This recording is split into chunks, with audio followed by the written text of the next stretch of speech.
과학자들이 이스터섬 근처 깊은 바닷속에서 말 그대로 지구판 공룡 화석이라고 부를 만한 걸 막 찾아냈습니다. 무려 2억 년 전으로부터 온 타임캡슐을 발견한 거나 다름없어서 지구의 아주 먼 고대 역사가 품고 있던 비밀을 드러내주죠. 지구 표면은 퍼즐 조각처럼 맞물린 거대한 판들로 이루어져 있는데 이를 텍토닉 플레이트, 우리말로는 지각판이라고 합니다. 이 판들은 늘 아주 천천히지만 계속 움직이고 있습니다. 이런 판들 아래에는 멘틀이라고 부르는 매우 뜨거운 층이 있고 바로 이 멘틀이 판을 움직이게 하는 동력입니다. 지질학자들 연구팀은 2024년 9월 이 고대, 초거대 구조물을 언급한 획기적인 발견을 마침내 논문으로 발표했습니다. 이 오래된 해저 지각 조각이 어떤 곳에서는 해저가 다른 곳보다 훨씬 빠르게 벌어지는 이유와 연결돼 있을지도 모릅니다. 이걸 밝히기 위해 과학자들은 소나라고 부르는 음파를 이용해 지하 깊은 곳에서 무슨 일이 일어나는지 일종의 지도를 그렸습니다. 그렇게 해서 확인한 결과가 좀 이상했습니다. 남아메리카 인근의 나스카판 아래에 정체 모를 물질 덩어리가 하나 있는데 원래라면 내려가야 할 속도보다 훨씬 느리게 움직이고 있었던 겁니다. 보통 판이 움직일 때는 그 일부가 마치 컨베이어 벨트처럼 지구 속으로 미끄러져 내려갑니다. 그런데 여기서는 무언가에 걸린 것처럼 예상보다 훨씬 느리게 내려가고 있었던 거죠. 그 무언가는 약 2억 5천만 년 전에 지구 속으로 밀려 들어간 아주 오래된 해저 지각의 한 조각일 수 있습니다. 이번 발견은 지구 깊은 곳에서 아주 오래전 지구가 어떤 모습이었는지를 보여주는 화석을 찾아낸 것이나 마찬가지입니다. 해저 바닥이 벌어지는 건 두 개의 판이 서로 반대 방향으로 멀어지기 때문입니다. 이 과정이 일어나는 바다 한가운데에는 긴 균열, 즉 능선이 생기는데 마치 지구의 꿰맨 솔기처럼 보이죠. 판들이 벌어지면 지구 깊은 곳에 뜨겁게 녹은 암석인 마그마가 이 틈을 따라 부글부글 솟아오릅니다. 마그마가 차가운 바닷물을 만나면 급속히 식으면서 굳어 새로운 지각을 만들어냅니다. 이 과정이 반복되면서 판들은 점점 더 멀리 밀려나게 됩니다. 이런 과정을 지구 멘틀의 재활용 시스템이라고 부르기도 합니다. 지구가 자기 멘틀 물질을 스스로 계속 만들어 순환시키는 거라고 보면 됩니다. 지표에서는 이런 움직임 때문에 지진이 나고 해저 화산이 분출하고 새로운 땅이 만들어집니다. 수백만 년이 지나면 바다 위로 화산섬이 솟아오르기도 하죠. 이처럼 벌어지는 경계의 갈라진 틈을 해령이라고 부르는데 그 중에서도 지금 이야기하고 있는 동태평양 해령이 가장 유명한 곳 가운데 하나입니다. 다른 곳보다 판이 훨씬 빠르게 벌어지는 곳으로 잘 알려져 있죠. 이번 새 발견은 왜 그런지가 조금 더 설명되도록 도와줍니다. 이 초거대 구조물이 일종의 타임캡슐 역할을 하고 있기 때문이죠. 지구 멘틀은 늘 변화하고 새롭게 만들어지기 때문에 마치 굳어버린 화석 같은 옛 멘틀을 찾았다는 건 과학자들 입장에선 정말 흥분할 수밖에 없는 일이죠. 이 덕분에 대륙들의 위치가 지금과 전혀 달랐고 우리 친구인 공룡들이 지구를 누비고 다니던 수백만 년 전 지구의 모습을 들여다볼 수 있습니다. 이 고대 해저 지각 조각은 판들이 지구 역사 동안 어떻게 움직여 왔는지도 이해하게 해줍니다. 우리가 보통 많이 들어온 초대륙 이름은 판게아지만 지구에 처음 등장한 초대륙의 이름은 사실 발바라였습니다. 이런 판들이 끊임없이 이동하고 뒤섞이는 과정이 바로 오늘날 우리가 알고 또 살고 있는 대륙들을 판생시킨 주인공인 겁니다. 이 거대한 화석은 이른바 지구 멘틀 재활용 시스템에 대한 우리의 이해도 한층 깊게 해줄 수 있습니다. 이 엄청난 지각 덩어리가 어떻게 걸려서 속도가 느려졌는지를 알게 되면 과학자들은 화산 둔화나 지진 같은 현상을 조금 더 잘 예측할 수 있게 됩니다.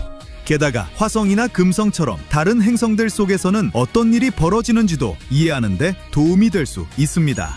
아무튼 이제 과학 앞에 정말 큰 판이 펼쳐진 셈이죠. 여기서 말하는 판, 지각판을 두고 한 말이기도 합니다. 이처럼 대양과 바다, 호수, 바닥에서도 현실감이 없을 만큼 기묘한 것들이 계속 발견되고 있습니다. 대표적인 예가 바로 물속의 스토힌지 같은 유적들이죠. 과학자들은 스위스와 독일, 오스트리아 국경지대에 있는 콘스탄츠 호수, 반짝이는 수면 아래에서 몇 킬로미터에 걸쳐 이어진 수수께끼의 돌무더기 군집을 발견했습니다. 고고학자들은 2015년부터 이 유적을 조사해왔지만 이곳이 실제로 무엇을 위해 쓰였는지는 아직 제대로 밝혀내지 못했습니다. 지금까지 밝혀진 건 콘스탄츠 호수 바닥 아래에 사람 손으로 쌓은 돌무더기 170개가 약 19km 길이로 줄지어 잠겨있다는 사실입니다. 과학자들은 이 돌무더기들이 여러 마을 사람들이 함께 만든 작품일 가능성이 크고 공동의 어떤 목적을 위해 쓰였을 거라고 보고 있습니다. 이 구조물들은 규모도 상당합니다. 어떤 것들은 폭이 수미터에 이르고 높이도 2미터 가까이 쌓여 있습니다. 이 유적은 아마 5,500년 전쯤으로 거슬러 올라갈 것으로 추정됩니다.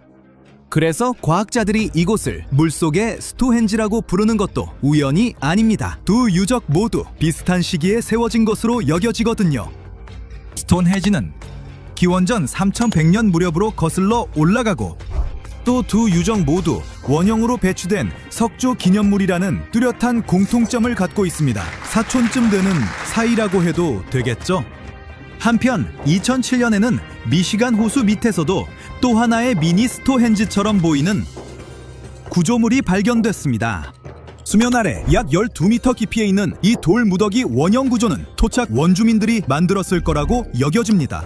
이곳은 호수에 아직 물이 채워지지 않았던 마지막 빙하기 무렵에 만들어졌을 것으로 추정됩니다. 돌기둥들의 높이는 1m 남짓이며 그중 하나에는 멸종하기 전에 만년이 훨씬 넘는 옛날에 살았던 거대한 코끼리 비슷한 동물 마스토돈을 새긴 듯한 조각이 보이기도 합니다. 만약 그 조각이 진짜라면 이 유적이 정확히 얼마나 오래됐는지 밝히는데 큰 단서가 될 수 있습니다. 더 미스터리한 점은 왜 돌들이 이런 형태로 배치됐는지 아무도 모른다는 사실입니다.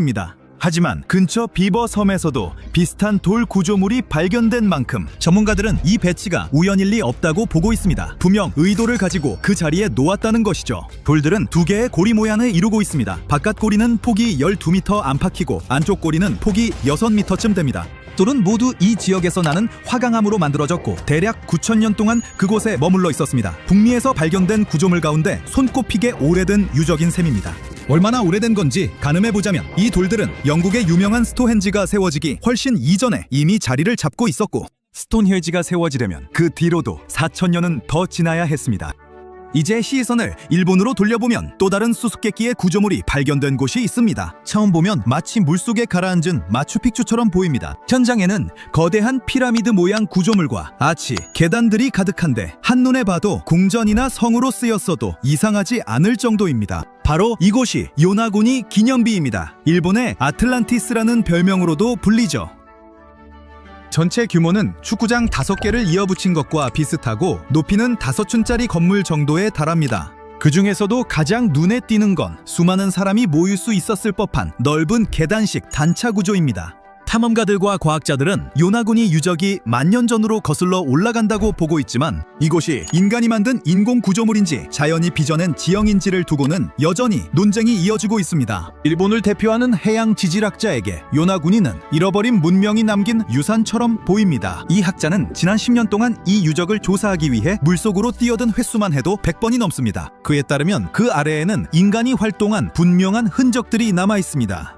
먼저 기념물 윗면에 있는 트라이앵글 풀이라는 곳은 삼각형 모양으로 움푹 파인 구조인데 이 지역에서 옛날부터 물을 길어올리던 분수시설을 상징하는 형태라고 주장합니다. 구조물 동쪽 면에는 거대한 거북이 조각도 새겨져 있는데 이 역시 중요한 상징성을 지닌 도상으로 여겨집니다. 현장에서는 여러 점의 석기 유물도 수습됐습니다. 추정 연대는 대략 만년 전으로 잡힙니다. 하지만 이런 설명을 고지곳대로 받아들이는 과학자들만 있는 것은 아닙니다. 많은 연구자들에게 요나구니는 수천 년에 걸친 침식작용이 만들어낸 결과물일 뿐입니다. 이 기념물이 하나의 거대한 암석 덩어리로 이루어져 있다는 사실도 인공 구조물이 아니라는 쪽에 힘을 실어줍니다. 아니 또렷한 모서리와 평평한 표면은 북아일랜드에 있는 자연 지형 자이언츠 코즈웨이를 떠올리게 합니다. 수많은 현무암 기둥이 맞물려 서 있는 그곳은 얼핏 보면 궁전 폐허처럼 보이지만 실제로는 이 지역 화산 활동이 빚어낸 자연의 작품이니까요.